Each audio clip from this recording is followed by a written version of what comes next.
Welcome viewers of C News.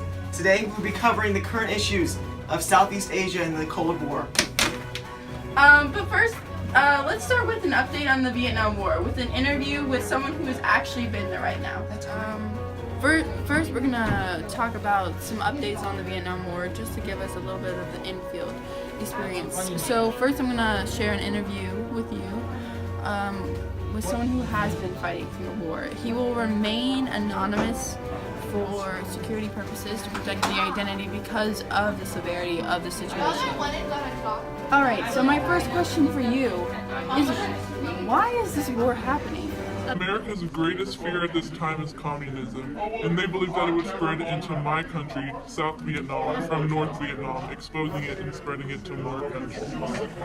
Okay. Now, why is the Vietnam War significant to the overall Cold War? The Vietnam War impacted the Cold War since it would ultimately reveal which superpower was more influential within the Southeast Asian area. Yes, I definitely see that. How do you think the Cold War overall has impacted Southeast Asia? The Cold War has impacted our region by causing a lot of conflict and disruption within our community, and it hasn't been cost efficient for our people. Plus, we have lost many lives during this war, and it has had a negative impact overall. Thank you, CA News. Lindsay's in the bathroom, but we're actually gonna head down to a field reporter we have down in Vietnam and Southeast Asia. Hello Justin, it's Nina Hersit live from a protest in the Indochina region.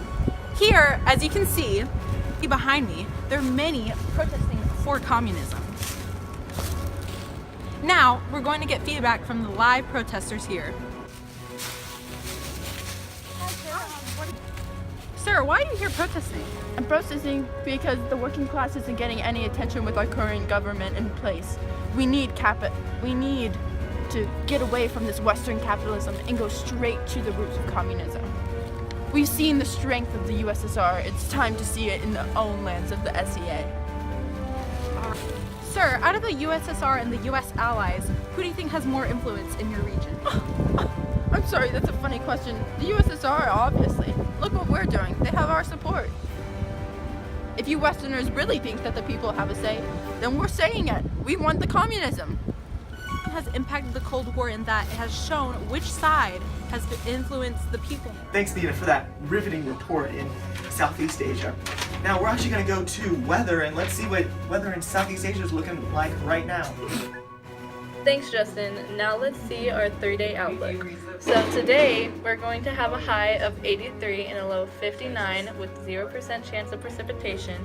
Tomorrow, we will see a high of 82 with a low of 60 degrees, again with 0% chance of precipitation. And Saturday, we will see a high of 81, a low of 65 with a 10% chance of precipitation. Okay, we're back. Thanks, Charity. Now let's focus on some sea development throughout the Cold War as it unfolded and any pertinent events that served as turning points. Welcome back to C News. First off, we're going to talk about the facts that we're seeing right now currently in Southeast Asia with the Cold War. And then we're going to follow it up with what do we think this is going to happen in the future, what's the trajectory of the impact on this region. We are guilty of Southeast Asia has tended to focus primarily on the Indochina areas, but we're trying to look closer into a lesser extent Laos and Cambodia, but also in Malaya, as well as the mainland countries which belong to the British Foreign Office, which are a part of the lower arc and not just solely the upper arc of the Southeastern Asian region, because we are seeing from what's going on in the upper arc directly affecting the lower arc in the south region. Next one, I was told to speak about, since the 1920s, communism had already made deep inroads amongst groups of Southeast Asians who were attracted by the coherence of its Marxist-Leninist ideological and revolutionary framework for anti-imperialist activism, such as we'll look at Indonesia, parts of communist parties trying to organize, already taking place in 1921, so just 2 years ago. It's predicted that the Indochina's areas such as Malaya in 1930 will happen in the Philippines and Burma, looking at the current movements going on there with these nationalist areas that are exhibiting favorism towards the communist ideals because of the environment that this Cold War has given them. The intervening period of the Japanese occupation has unfortunately given these nationalists and communist people who are unhappy with their current lives under the current government that's focused on external affairs. They've taken advantage of the Japanese occupation by these aspirant Southeastern nationalists to organize their forces and mobilize popular support in anticipation of colonialism's endgame. So this is all going against colonialism, but ultimately we are being taken over by communist police, reporting to you live, SEA News. And before I leave for the evening, I actually want to say something that's really dear to my heart. You know what they say? The Soviet Union got back together, and it be called reunion.